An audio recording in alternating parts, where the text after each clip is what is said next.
Welcome to the GCSJ seminar series. This series showcases the work of Open University scholars within the School of Social Sciences and Global Studies. The title of my presentation is Towards an Entrepreneurial Welfare State, an empirically informed theoretical perspective. This is a full-length journal article that I have co-written with Professor Theo Papagiannou. We have submitted the article into a political economy journal and we are waiting for a first round of reviews.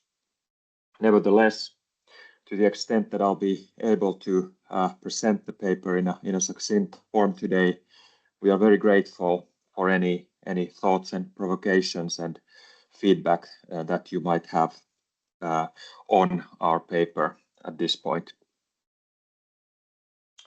Just to introduce myself, I am a sociologist by background, and I am currently working as a lecturer in teaching in global prosperity at the UCL Institute for Global Prosperity.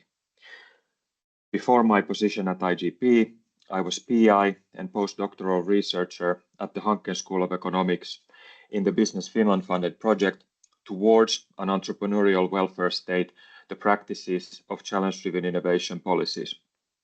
So the work that I've been doing with Theo has really been trying to establish and strengthen the conceptual foundations of the empirical work that we have been doing in Finland in this project.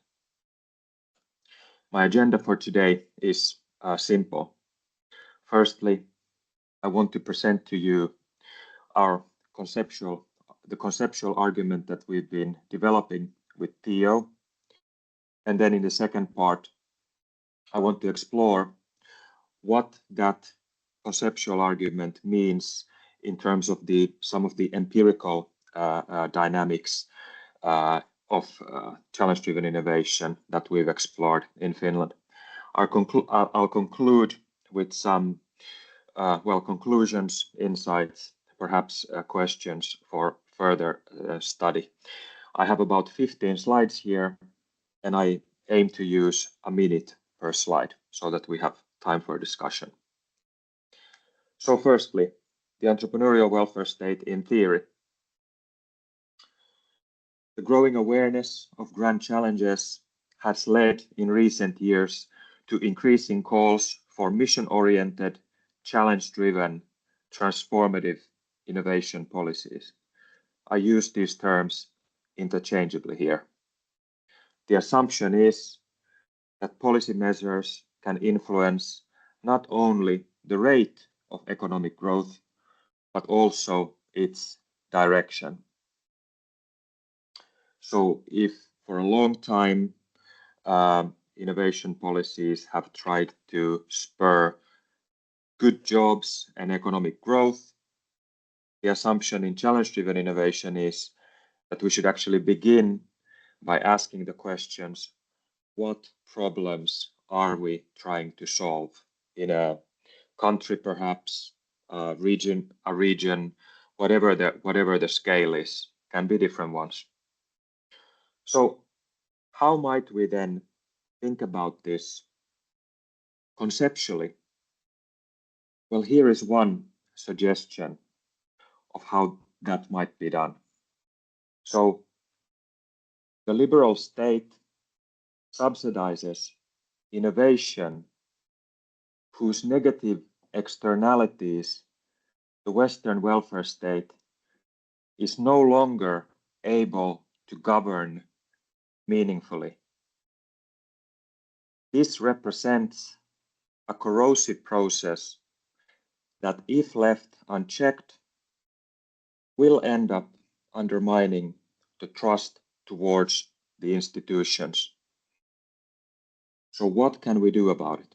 Well, in the past few years, especially, various innovation scholars have said that we should move into the area in the middle here of the entrepreneurial state, or perhaps even more poignantly, the entrepreneurial welfare state, i.e., a public sector that governs the social and the economical, not only through reactive measures in the market, but by proactively shaping, steering, incentivizing, pushing, nudging innovation processes and outcomes towards the public good.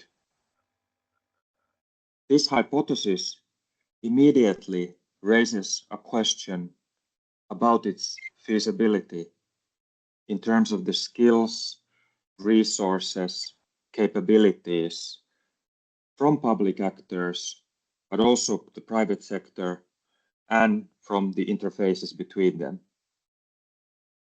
So with one slide now, I want to explore the changing role of the public sector.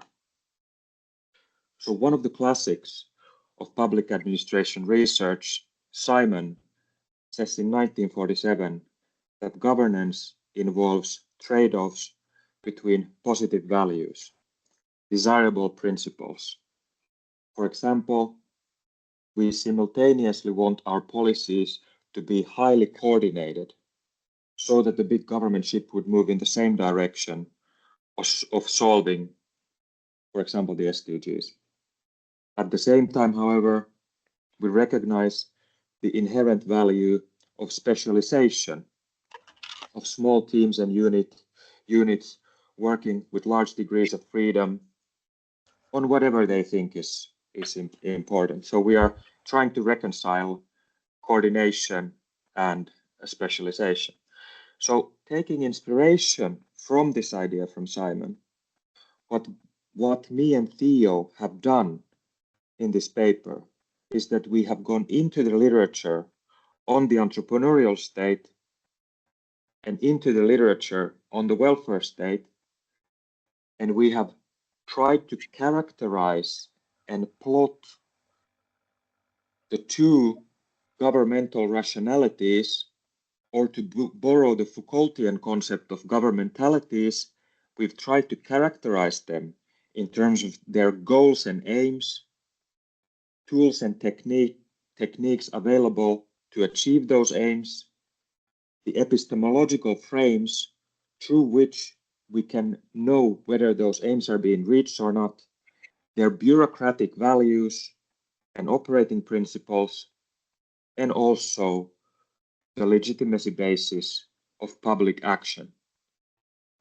And indeed, we think that a contradiction emerges between the idea of the proactive and agile entrepreneurial state as an agent of change, or at least as a facilitator of change, and then on the other hand, the idea of the welfare state as a reactive, largely reactive, rule-based, hierarchical guarantor of long-term socio-political longevity and stability.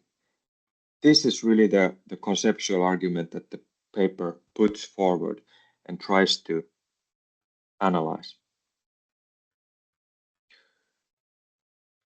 So now I want to move to the second part then, where we, drawing from the Business Finland funded study, where we've done empirical work in Finland, we analyze what this contradiction means when it comes to the practical application of challenge-driven innovation, policies, but perhaps more projects and initiatives. There are many ways you can operationalize challenge-driven innovation for empirical study. You can look at a challenge-driven ecosystem. You can look at organizations that implement challenge-driven initiatives. And you can look at single instruments, programs of challenge-driven innovation. And in the Business Finland study, we looked at single programs and organizations. We didn't look so much at the ecosystem level, touched upon it surely. But anyway, so how did we then operationalize challenge-driven innovation for practical study? A few years ago, I did an evaluation study of a prominent Finnish challenge prize, a social innovation contest. A challenge prize is one of the mechanisms that policymakers can use to implement challenge-driven innovation into practice. Drawing from that challenge prize that we did, we essentially snowball sampled 26 Finnish practitioners who, in our estimation, had practical knowledge of how to implement challenge-driven innovation initiatives. So the focus was very much on the organizer perspective. This is just a breakdown of the types of initiatives that in 2022 had been established in Finland or had completed in Finland that for us closely matched onto what challenge-driven innovation could be thought of. So a lot of challenge prizes, but also a growing number of other applications organized by the public sector, the private sector, and the third sector.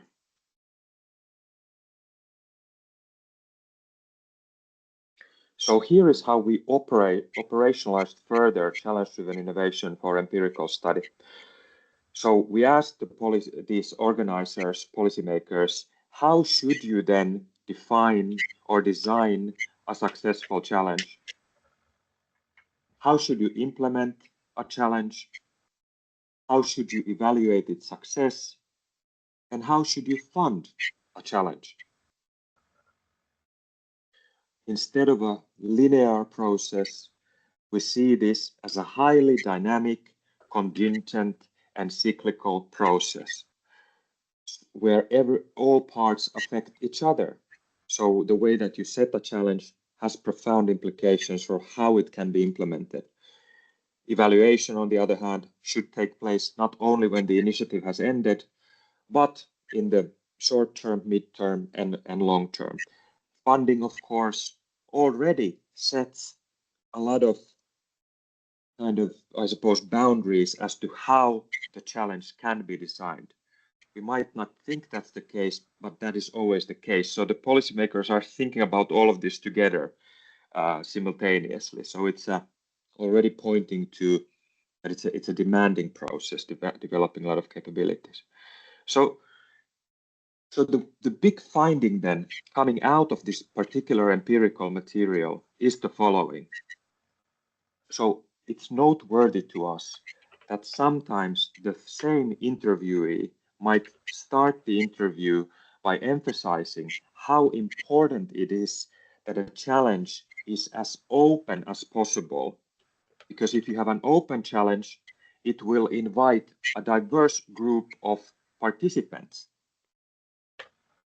And the same interviewee at the end of the interview, without reflecting on it themselves, might conclude that actually a good challenge is a very specific challenge.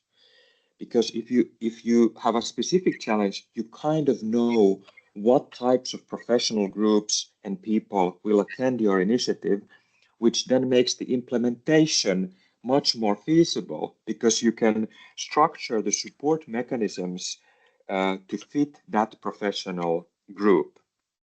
So if you have a very diverse group, it can suddenly become quite difficult to manage in terms of its feasibility. So there's all these kind of contradictions going throughout this process, not choices between the good and the bad, but more in Simon's terms, desirable principles, positive values that they need to navigate. So if we apply now the notion of the contradiction between the entrepreneurial state and the welfare state to this finding, we could claim that they have to manage the entrepreneurial state's emphasis on diversity and inclusion with the welfare state's emphasis on profession-based expertise and judgment. Both are good things, and a question is how do you reconcile those in this emerging policymaking framework? In terms of implementation, I'll just pick one. To what extent do we assume that implementation always takes place through competition and the competitive mechanism? to what extent can we even imagine anymore that we could have emphasized collaboration within initiatives such as this? When it comes to evaluation, there is a growing recognition that from analyzing costs and benefits, we need to move to capturing learning, culture change, transformative change through novel types of measurements of big data and the rest of it. But there also a problem emerges. So one of the good things about the more traditional evaluation frameworks is that you can make policy initiatives or outcomes commensurable. So you can compare what went in, what came out, and so on. If you have only these type of new measurements and everybody comes with their new measurement framework, how do you make them commensurable in this entrepreneurial state? How do you ensure that you then have some accountability mechanisms built in where you can somehow describe what went in and what came out? So again, you need to reconcile the need for innovation and the more traditional governance mechanisms that we don't want to throw out of the window when embracing the new. So sounds conceptual, but it's actually a very practical concern that the policymakers need to think about. And then finally, policymakers have to think about how to reconcile the need for low threshold, small funding for the experiments of the entrepreneurial state with then perhaps resource intensive, large funding for long-term development of the welfare state. Okay, so we are reading all of these sections through this contradiction between the two governmentalities. For some of these axes, it makes more sense and perhaps less for others, but we think that that's a very important and meaningful discovery. So I'll just conclude my presentation with the following points. So our paper analyzes a symbiosis between the entrepreneurial state and the welfare state, highlighting tensions and trade-offs between their distinct governmentalities. We argue that public bureaucracy of an entrepreneurial welfare state cannot possibly ignore the existence of such tensions in the design of concrete industrial innovation and social policies. Pre-existing research has highlighted the need for new dynamic capabilities for challenge-driven innovation to be practically feasible. Our analysis highlights that such capabilities must be understood and explored in the context of two constructing governmentalities. We believe that future research should explore in more empirical detail how policymakers can navigate meaningfully the tension between the two governmentalities, ideally at different levels of public bureaucracy. There are trade-offs involved and more is not necessarily always more, but somehow we need to find a way to reconcile these things in the best possible way. I'll conclude my presentation here. Thank you so much for your attention today, and I look forward to the discussion. Great. Thank you so very much for that, Will. That was really helpful and really interesting to look at the tensions and the trade-offs, as you say, between the two distinct governmentalities.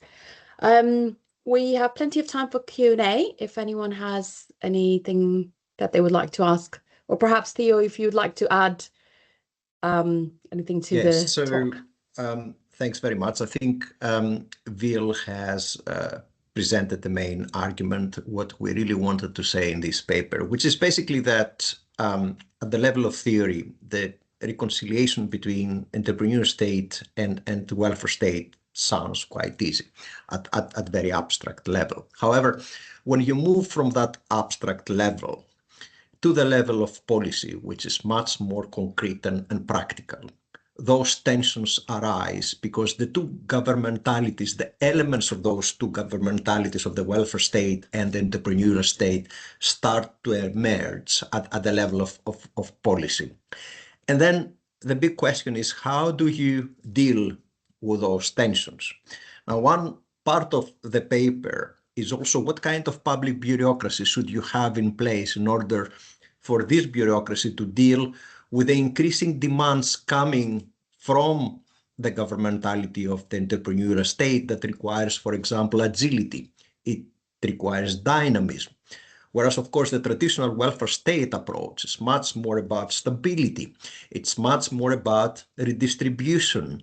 And it takes some time for the traditional welfare state to respond to demands of particular social groups.